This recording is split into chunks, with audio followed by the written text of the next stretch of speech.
stai facendo di bello? Ero intento a leggere, è una lettera destinata a una telespettatrice Sì? per assicurarla che nessun topolino è stato maltrattato nella storia della volta scorsa della trappola per topi. Ti spiego, c'è stata una Spiega perché. gentilissima telespettatrice che mi ha scritto su YouTube che non ha gradito la storia della trappola natalizia per topi del mio amico Gino L'Abate l'inventa cagata. Sì, però, ma difatti anche noi, vero, siamo animalisti, difatti anch'io. No, ma, sì. ma infatti io ci tenevo a tranquillizzarla spiegandole che si tratta proprio di pura e semplice fantasia, che cioè, non esiste nessuna trappola, Bravo, ma soprattutto non esiste nessun topolino.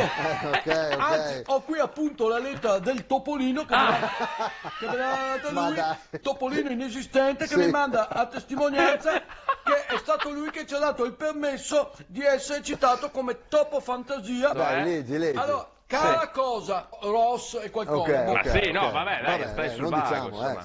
Anche vicino sto a San Martino proprio, no,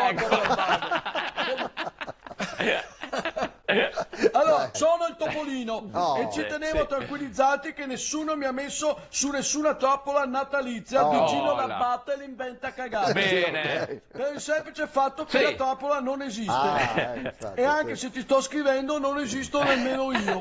Sono solo pura e semplice fantasia, né più né meno come Tom e Jerry, Gatto Silvestro e Titti, Willy il Coyote e lo Struzzo e tutte quelle bestioline che dai tempi di Matteo Coppo sono presenti nei cartoni dove prendono smartellate nei diti, ci si scoppiano candelotti di dinamite in faccia, cascano dai burroni, vengono schiacciati dai schiacciasassi o investiti dai treni. Tutto frutto di fantasia. Che belli che erano quei tempi dove si potevano fare delle innocue battute senza che qualcuno perdesse del tempo dietro una tastiera.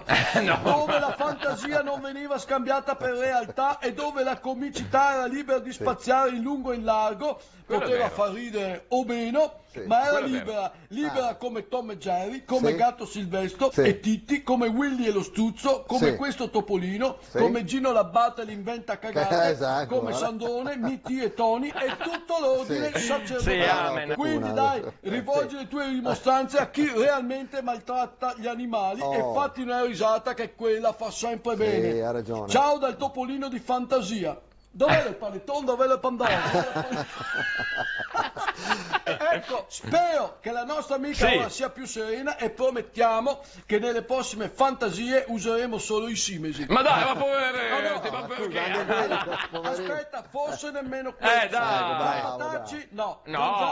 Mosconi verdi, quelli che vanno sulla menta. È per quello che sono verdi. Io direi che l'unica roba che ci rimane sono i dinosauri e bestie estinte. Faremo della fantasia sui fossili. Bravo. Paolo e Simona di San Donà di Piave chiedono: vogliamo altre geniali invenzioni di fantasia da Sandrone? Vabbè, una trappola per ex topi. Vabbè.